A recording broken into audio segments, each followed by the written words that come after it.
Assalamualaikum warahmatullahi wabarakatuh. Perkenalkan, nama saya Nurlisha Aidin Syafaroh Anwar, biasa dipanggil Lisa. Saya dari program studi Ekonomi Pembangunan. Yang terhormat Ibu Aza Aulia selaku dosen pengampu mata kuliah umum Bahasa Indonesia. Yang terhormat teman-teman saya yang saya sayangi. Di sini saya akan mengerjakan ETS ya, evaluasi tengah semester, yang tugasnya itu kita mencari artikel sesuai dengan bidang keilmuan kita. Bidang keilmuan saya ekonomi pembangunan ya.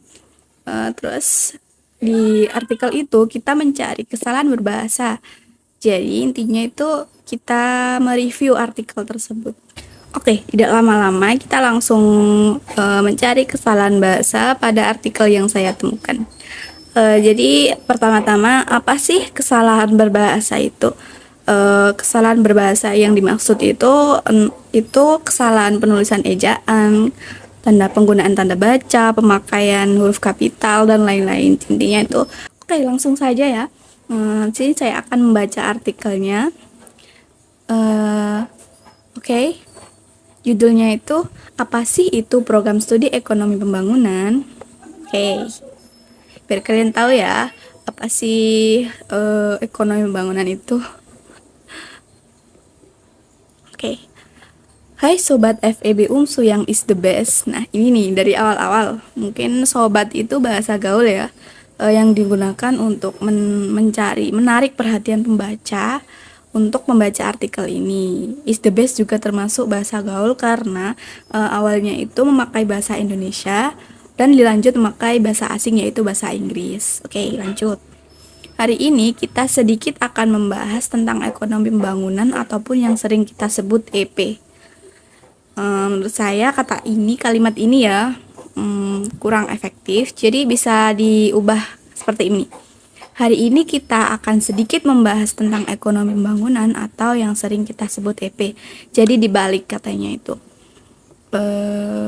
Jadi menurut saya lebih efektifan kalimat yang saya bacakan tadi daripada yang awal. Oke, lanjut.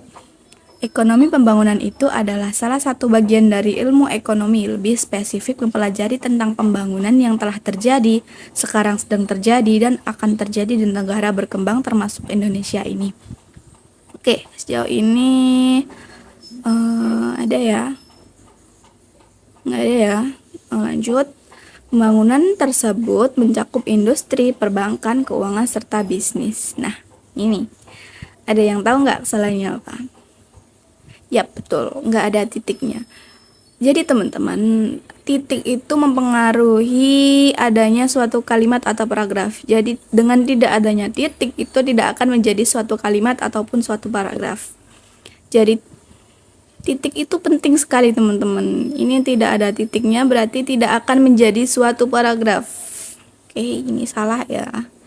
Lanjut, di program studi ini untuk lebih mencakupnya itu bagusnya pakai dalam ya, dalam program studi ini. Nah gitu, itu inti kayak mencakup semua apa aja sih yang ada di ekonomi pembangunan.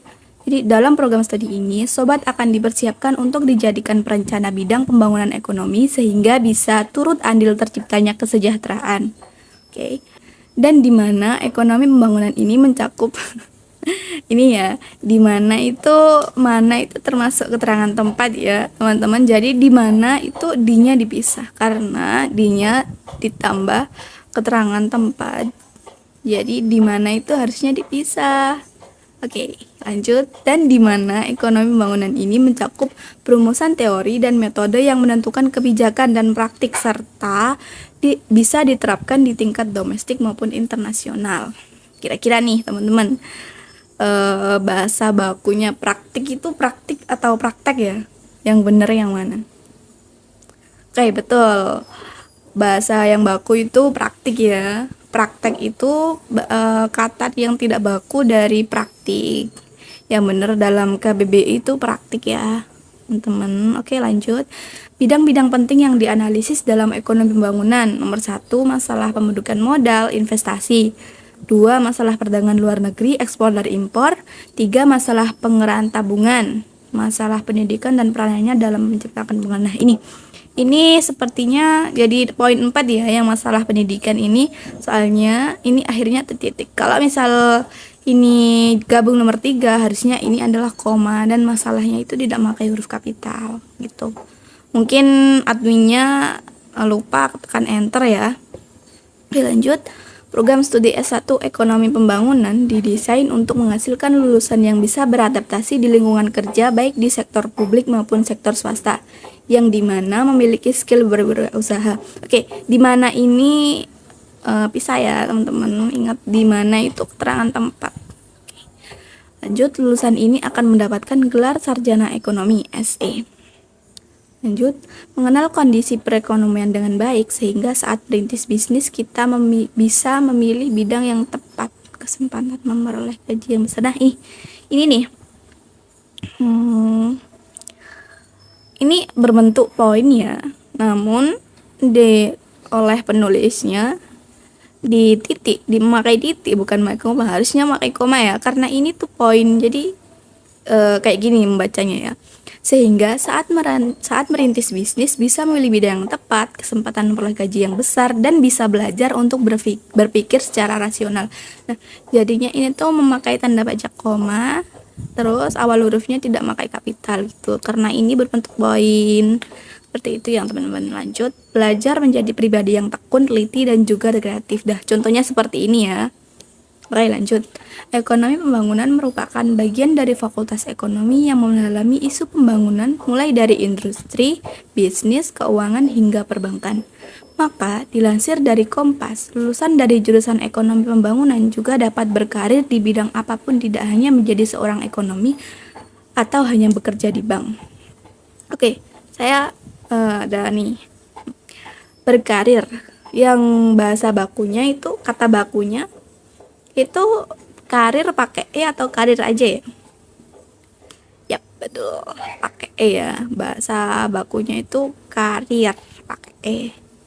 Karir itu bahasa yang tidak baku dari karir yang pakai E. Oke, lanjut. Gelar sarjana dan peluang kerjanya juga sama di Indonesia. Nah, ini ada 2 kesalahan teman-teman. Yang mana kira-kira? Oke, yang pertama ya, kata pertama. Semuanya dari awal suatu kalimat atau awal suatu paragraf itu memakai huruf kapital. Ini tidak memakai ya teman-teman. Harus lebih teliti lagi ya. Oke, yang kedua ada apa? Oke, benar, Indonesia. Indonesia itu negara ya teman-teman. Jadi awal katanya itu harus memakai kapital.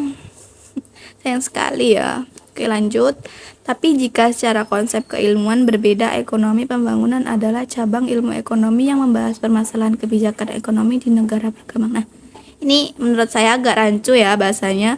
Mungkin karena tidak memakai tanda baca, karena kayak lurus banget gitu. Mungkin bisa saya rombak gini ya. Tapi, koma, jika secara konsep keilmuan berbeda, koma, ekonomi pembangunan adalah cabang ilmu ekonomi yang membahas permasalahan kebijakan ekonomi di negara berkembang. Jadi ada tanda bacanya teman-teman. Tapi, koma, terus setelah keilmuan berbeda, koma. Jadi gitu, ada jedanya saat membaca. Kembali lagi pada yang saya bahas tadi ya, tanda baca itu meskipun titik koma itu sangat mempengaruhi pembaca ya teman-teman, sangat mempengaruhi pembaca untuk membaca artikel kalian. Oke, lanjut. Sementara ekonomi pembangunan adalah program studi, berarti bagian dari jurusan ilmu ekonomi. Lanjut, pengetahuan dan pengetahuan dan keahlian yang akan dimiliki mahasiswa EP atau ekonomi pembangunan, kemampuan analisis, kemampuan. Nah, ini geram sekali aku. Pengetahuan dan keahliannya. Di awal paragraf ini udah pakai huruf kapital ya. Dan di keahliannya juga pakai, harusnya enggak ya teman-teman. Cukup 1. Karena keahlian ini bukan yang termasuk penting ya kayak negara gitu. Itu harusnya pakai huruf kapital. Nah, ini berhubung harusnya tidak pakai huruf kapital ya. Terus ekonomi pembangunan. Nah, kalau misal ekonominya itu pakai awalnya katanya itu memakai kapital ya, harusnya pembangunannya juga memakai kapital ya. Nah, ini juga habis koma itu memakai kapital, huruf kapital. Aduh, harusnya enggak ya teman-teman. Kalau setelah koma kan poin ya, termasuk poin-poin ya, kayak itu tidak memakai huruf kapital, jadi tetap huruf kecil. Jadinya itu ekonomi bangunan, kemampuan analisis, kemampuan komunikasi, kemampuan logika dan matematika dasar, kemampuan deskripsi, kemampuan meneliti, serta kemampuan berpikir secara logis dan terstruktur.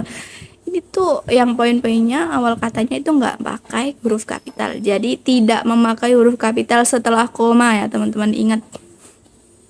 Terus ada kesalahan lagi, tidak ada titik di akhir satu paragraf atau kalimat ini. Ingat ya, apa yang saya bilang tadi itu sangat mempengaruhi semuanya. Tanda baca itu meskipun kecil banget itu pengaruhi pembaca. Oke, lanjut. Kenapa harus memilih jurusan ekonomi pembangunan? Sangat banyak keuntungan yang diperoleh dari seorang lulusan ekonomi pembangunan. Nah, ini nih. Setelah koma, tidak memakai huruf kapital, betul. Sangat banyak, sangat itu tidak perlu huruf kapital ya teman-teman. Oke, lanjut. Dengan modal keahlian yang dimiliki, lulusan ekonomi pembangunan cenderung menjalankan tugas pada pengkajian strategik di suatu organisasi. Strategik itu kata yang tidak baku dari strategis, jadi bisa digunakan pengkajian strategis di suatu organisasi. Oke, lanjut. Mampu menganalisa berbagai isu perekonomian untuk mencari dan menemukan solusi dari berbagai persoalan ekonomi secara kritis, kreatif, dan inovatif. Oke, apa ya kira-kira? Betul, menganalisa. Yang benar itu menganalisis ya, bahasa bakunya. Kata bakunya itu menganalisis dan itu ada di dalam kamus KBBI. Dalam KBBI ya, maaf, sorry. Jadi yang benar itu mampu menganalisis berbagai isu perekonomian untuk mencari dan menemukan solusi dari berbagai persoalan ekonomi secara kritis, kreatif, dan inovatif. Oke, lanjut. Lulusan ekonomi pembangunan dapat bekerja di sektor pemerintahan maupun sektor swasta. Bagi kamu yang suka matematika akan sangat bermanfaat karena dapat mengimplementasikan konsep matematis dalam pendekatan permasalahan-permasalahan ekonomi pembangunan secara langsung. Jadi kalian yang suka matematika saya sih enggak ya. Oke, lanjut. Dalam dunia kuliah di jurusan ekonomi pembangunan bisa kamu selesaikan dalam 8 semester dengan skripsi sebagai tugas akhirnya. Oke, ada yang salah nih. Dalam dunia kuliah itu enggak pakai kapital teman-teman. Jadi dari yang pakai kapital itu cuma dari awal kalimat atau awal paragraf. Oke, jadi ini. Oke, lanjut. Dan setelah lulus, mahasiswa akan mendapatkan gelar sarjana ekonomi. Kepekaan terhadap kondisi ekonomi nasional bisa menjadi modal dasar kamu untuk menganalisis berbagai permasalahan ekonomi mulai dari pertumbuhan sektor industri. Nah, ini nih. Ini mungkin penulisnya kepencet enter ya. Yang tadi lupa mencet enter, sekarang kepencet enter. Soalnya ini termasuk poin ya, teman-teman. Oke, lanjut. Permasalahan ekonomi mulai dari pertumbuhan sektor industri, ekspor dan impor, investasi domestik, dan berbagai hal lainnya yang berhubungan erat dengan kegiatan perekonomian nasional. Oke, lanjut. Selama kuliah juga nantinya kamu akan bertemu dengan mata kuliah terapan ekonomi di berbagai sektor antara lain manajemen perbankan, valuasi korporat, ekonomi internasional, ekonomi pertanian, ekonomi kependudukan, ekonomi transportasi, dan masih banyak lagi. Jika kamu berminat kuliah di jurusan ini, ada beberapa universitas dan sekolah tinggi yang menyediakan jurusan tersebut. Oke, itu ya yang mungkin yang ada di dalam ekonomi bangunan. Jadi menurut saya ekonomi itu tidak jauh-jauh dari matematika ya teman-teman. Meskipun saya nggak suka matematika, tapi ya gimana lagi. Jadi balik ke intinya, yang tadi mencari kesalahan berbahasanya banyak banget ya teman-teman. Kesalahan berbahasa yang masih ada di artikel ini. Jadi itu termasuk kenapa sih kita harus teliti dengan tulisan kita ya, karena tanda titik aja itu berpengaruh pada tulisan kita, berpengaruh pada pembaca yang membaca tulisan kita teman-teman. Jadi memang susah ya. Memang susah. Jadi bahasa Indonesia itu benar-benar sulit menurut saya teman-teman. Bukan hanya pelafalannya, tapi pemakaian ejaannya, pemakaian berbahasanya itu sulit, masih banyak ya yang menyepelekan bahasa Indonesia, padahal bahasa Indonesia itu bahasa kita, bahasa nasional. Jadi perlunya meneliti ulang tulisan kita itu agar tidak ada kesalahan-kesalahan seperti yang tadi gitu. Oke. Sekian dari presentasi saya mengenai artikel ekonomi pembangunan, yaitu bidang keilmuan saya. Seperti yang ditugaskan oleh Ibu Aza, itu tadi sudah saya jelaskan. Saya mohon maaf jika ada yang salah mengenai presentasi saya, mungkin jadi salah dan kurangnya mohon dimaafkan. Wassalamualaikum warahmatullahi wabarakatuh.